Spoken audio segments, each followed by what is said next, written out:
logarithmic equations. Unnecessary robot voice. Anyway, now that we're starting this video in a very normal way, we're going to look at logarithmic equations next. And the first thing, the sort of simplest versions of these, what we're really going to do is just use the definition of the log to help us solve it. So, right, recall what this means, right, is so log base b of m equals c, right? So if this is our setup, we just have the log base b of something equals something. What this means, right, is that the b value raised to the c is going to equal that m.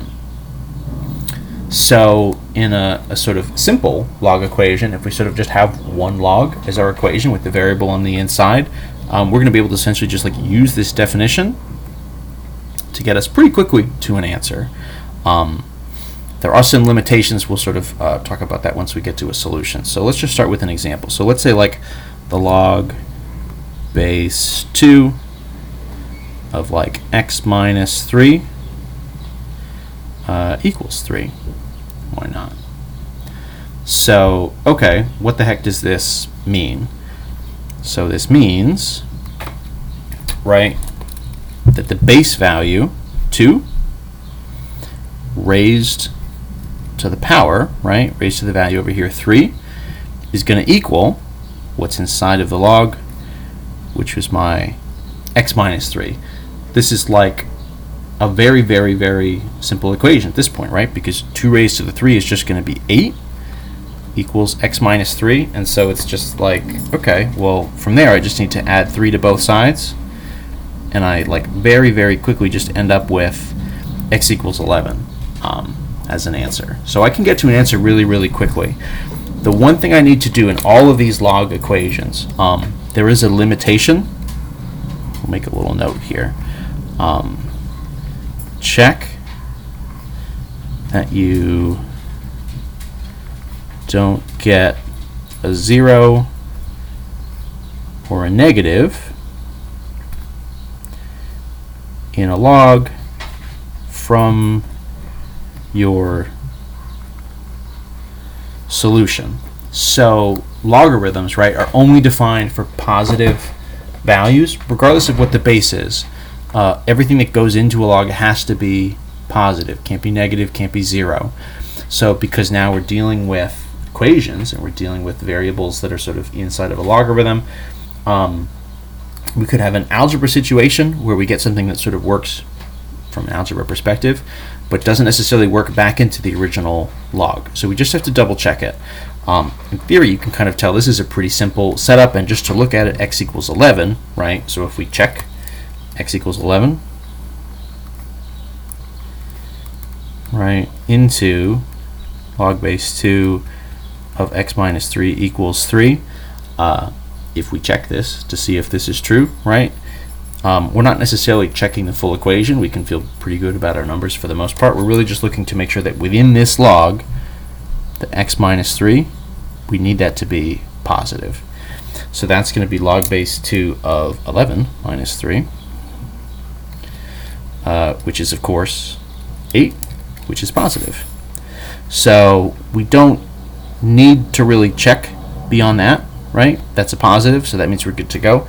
Obviously, also it works from the perspective of 2 raised to the 3 equals 8.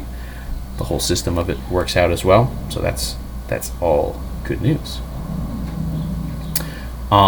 This is nice. We just have sort of just like typical numbers, and everything works out pretty cleanly. You could do this with natural logs also. The base value there is e. So in theory, that has sort of one extra complication of like, okay, I guess my answer will involve an e, but that's fine. We can definitely still work with that and make it happen. If I did something like 3 times the natural log of 2x is equal to like 18 or something, right? There are 2 first steps that I can do. Little shadow puppets here. 2 first steps that we can take. In some sense, right, if we're doing logs, we're thinking logs, we might think to just do power rule and sort of take this 3 and like raise it on the power here, 2x, the quantity to the x raised to the 3. Now, if you do that, all of a sudden you're working with an x cubed, right? 8x cubed. You're sort of working with that. That's not wonderful. I mean, it's okay, we'll live. But let's not do that if we can avoid it. Why don't we just divide this 3 over as sort of a step 1? I sort of on purpose picked a value right where we can do 18 divided by 3. It's just going to make it 6. So I can do that as sort of a first step. That's like a really good idea. It saves us from getting a more complicated situation going inside the log, right? So this is the natural log of 2x just is 6, right? So just do that division first. If you see that, I would, at this stage, avoid doing power rule stuff and instead just divide it away and see what we've got. Once we have this set up, right, so like what does it mean to have the natural log of 2x equals 6? Well, what it means is e raised to the 6 is equal to 2x, right? So the base value for natural log is e, so e raised to the 6 equals what's inside, equals 2x. So e raised to the 6, again, is just a number, right? I mean, it looks a little bit strange. E looks like a variable, but we're just using it to represent this irrational number. So this is just as good as if I had 6 equals 2x. If I did, how would I get to the x? Well, what we would just do is divide by 2, right? Divide everything by 2. So I can call this e to the 6 over 2, or I could write it as like 1/2 times e to the 6, and that's going to be my x. I said, of course, right, we should check our answer. We probably should have checked it before we boxed it. We're overconfident, maybe, that we're good to go. If we do a quick check, right, e to the 6 over 2 into the original. We really just need to check this log, right? 3 times natural log, 2 times, right, e to the 6 over 2 equals 18. Again, I don't particularly care about all the numbers working out here. All I care about is that what's inside here is positive. It is, so we're good to go. Right? In theory, 2 cancels 2.